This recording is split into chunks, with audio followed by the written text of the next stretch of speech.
A very warm welcome, everyone. My name is Barry Sadler, and this is the Maritime Education Podcast.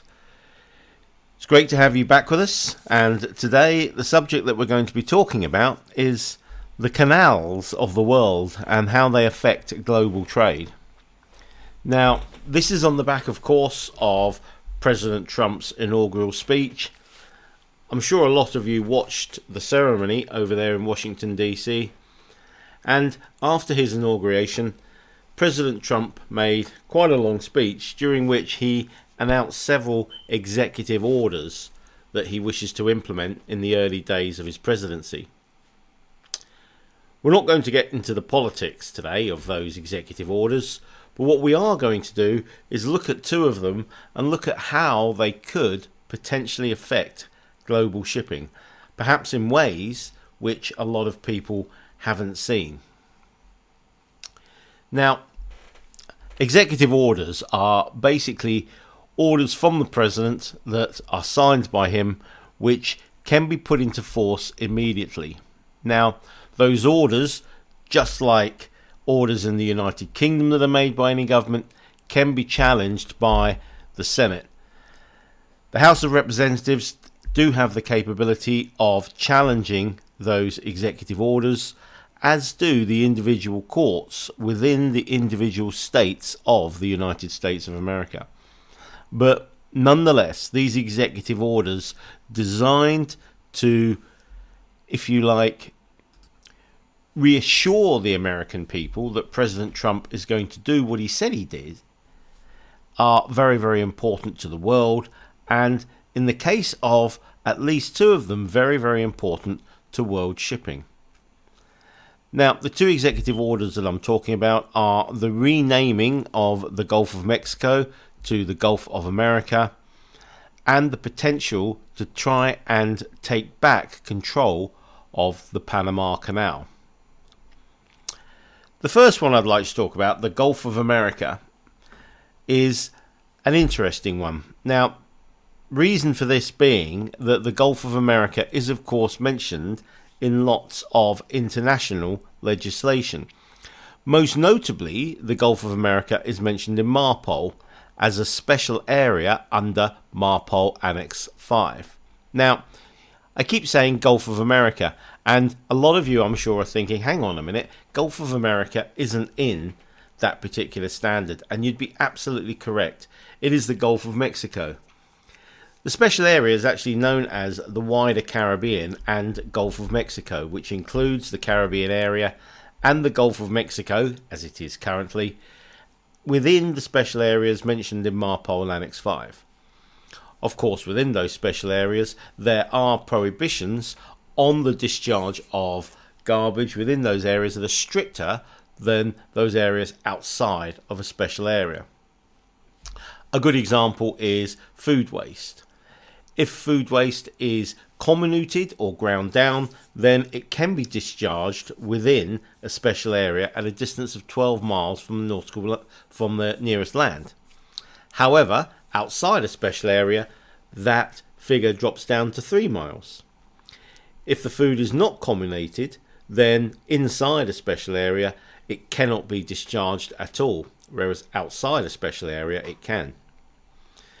Because of the inclusion of the Gulf of Mexico in MARPOL Annex 5, this means that renaming it would have implications on the legislation itself, requiring every flag state that was a signatory to that legislation to change the wording on the laws.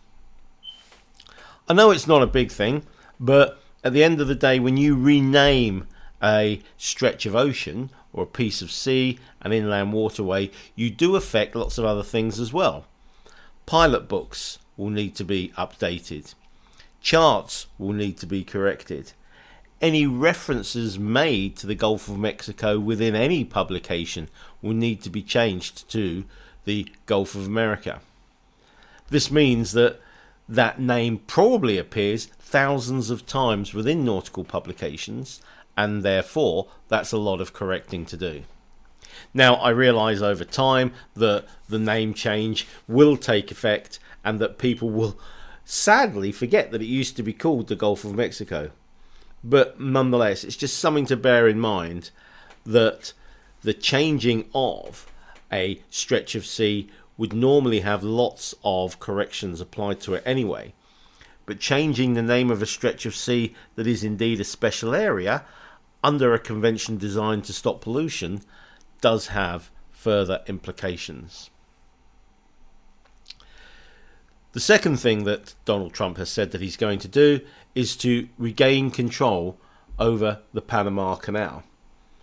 Now, in his inauguration speech, President Trump criticised how the Panama Canal was managed and expressed a desire for the United States to regain control over it. He has highlighted concerns about Chinese influence, particularly referencing a company called Hutchison Ports, which are a Hong Kong-based company, which operate ports at both ends of the canal. Now, in response to this, the Panamanian authorities have initiated an audit of Hutchison Ports to ensure transparency and efficiency. However, this may still result in an attempt by President Trump to regain control of the canal despite the results of that particular audit. Now, the canals themselves, both Suez and Panama, have of course recently both come under scrutiny. Now, these two canals are very, very pivotal to world trade. They're pivotal for world trade for lots of different reasons, but I'm going to perhaps park the commercial side of that to one side. Mentioning it briefly now, saying that if you don't use a canal, you take your goods around the long route, you use more fuel, therefore it costs more to transport the goods, therefore the goods become more expensive to the end user, i.e. us, the customer. But let's put that to one side and let's look at some other effects that may happen if these canals are tinkered with any further. Let's talk about the Suez Canal first of all. Suez Canal is of course in Egypt, connects the Mediterranean to the Red Sea, and the massive key trade route that uses the Suez Canal is of course Europe to Asia, Europe to the Middle East. Now, these trade routes are massive, and as a result, the Suez Canal handles around 12% of global trade. That's a huge amount of ships coming to and from the canal itself. Now, container shipping forms a lot of those vessels, and as we've seen from the Ever Given, they are big container ships that come through. Using the Suez Canal eliminates the need to sail around Africa via the Cape of Good Hope, of course. This saves approximately 4,000 miles and around sort of 10 days worth of travel by ship. Now, we all remember what happened when the Ever Given grounded in 2021, which caused a 6-day stoppage. Now, the estimates for that cost global trade around $10 billion per day. But recently, the Houthi rebel attacks in the Red Sea have forced ship owners to divert them ships around the Cape of Good Hope again, and that has, of course, increased costs and transit times. Now, it's also worth noting that the Suez Canal does have some issues with drought and water levels, as climate change has impacted the amount of water flowing down from the Nile, which flows into the actual canal itself and helps to maintain the height of the water within the canal. Now, Suez has been very, very little used now since the Houthi rebel attacks started down in the Red Sea, and therefore, although shipping is still using the canal, it doesn't have the volume that it used to have. Now, the Panama Canal over there in Panama, of course, links the Atlantic Ocean to the Pacific Ocean and mainly affects the East Coast trade of the US to Asia, Asia to Europe via the Americas, obviously Latin America to US trade. The key trade routes that are affected by Panama always involve the United States. Now, it's not as busy as Suez Panama. It only handles around 6% of global trade, but it is a key route for US agricultural, energy and manufacturing exports. There's been a lot of money sunk into the canal, and in 2016 the Panama Canal was expanded. The locks were changed in the Panama Canal to allow new, larger Panamax ships to use them. This was mainly in response to the increased size of container vessels. Now, obviously, this particular canal does rely a lot more heavily on the feeding of water from the lakes that the canal passes through. Now, this feeding of water has recently become seriously affected due to the reduced amount of water in the Gatun Lake, and that has actually reduced the number of daily transits or forced vessels to go in with shallower drafts. Now, these drought conditions, in 2023 to sort of 2024 did affect passages through the Panama Canal. Now, obviously, Panama is in competition with Suez, and that's something else that needs to be borne in mind when the control over the canal is discussed. At the end of the day, these canals are both very, very busy. Suez sees about 19,000 ships a year, Panama around 14,000 ships a year, and although the Suez can handle much, much larger vessels than the Panama Canal is still a significant shortcut between the two oceans. Now, it is worth bearing in mind what the effects would be if either of these canals were forced to close.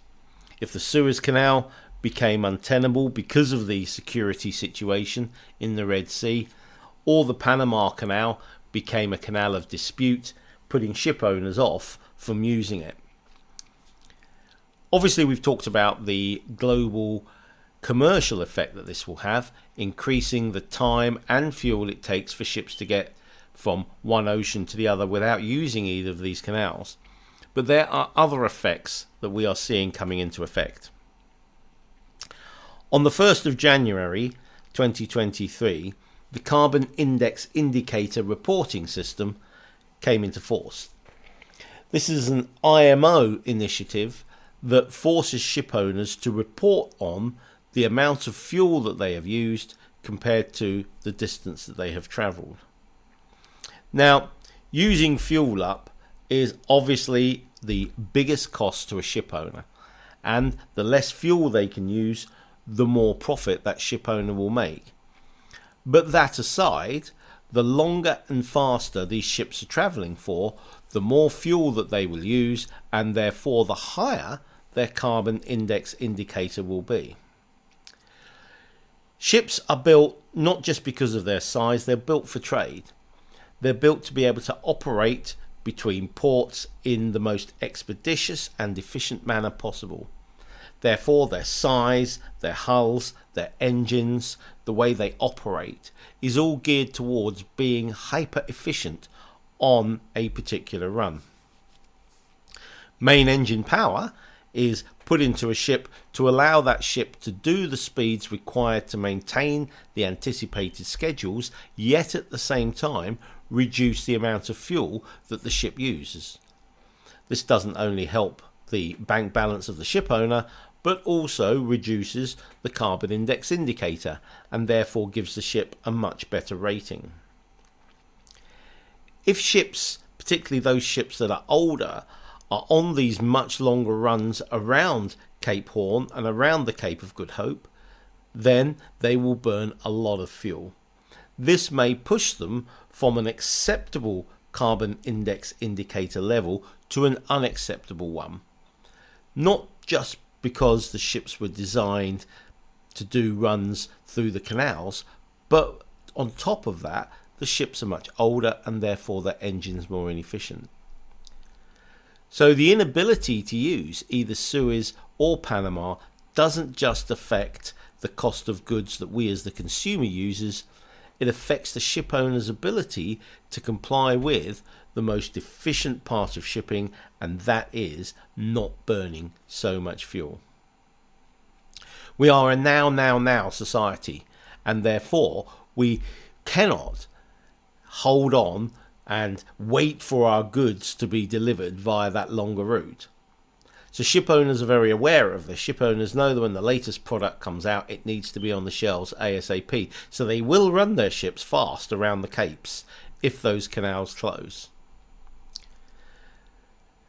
These two canals have been open now for many, many years. They form the trade routes around the world that keep global trade trading at a level that is sustainable and affordable by everybody within the chain. So that's not just the shipper, that's the manufacturer, the shipper, the ship owner, the receivers, the people that sell the goods, and ultimately us that receive the goods at the end of the day. Whilst most people can absorb small increases in the costs of goods caused by these diversions, what the planet and indeed the IMO's carbon index indicator perhaps cannot accept is the huge amount of fuel that will be used if both of these canals are showing problems. Keeping carbon index indicator levels down and keeping ships within the acceptable brackets is the IMO's goal of reducing overall emissions from ships. The necessity to run ships for long periods over long distances at high speeds completely frustrates this IMO ambition, and therefore the US and everybody involved with these canals and the decisions made around them are critical to world trade, critical to the amount of fuel used, and thus critical to the environmental effects that our planet doesn't need at the moment. It's worth bearing in mind that these canals are important, and watching what happens within them is something that every mariner and ship owner, I'm sure, will be doing over the next few weeks and months. Thanks a lot, everybody, for listening to this latest podcast. And for those of you at sea, sail safe. And everybody, have a great day. Thank you very much for listening.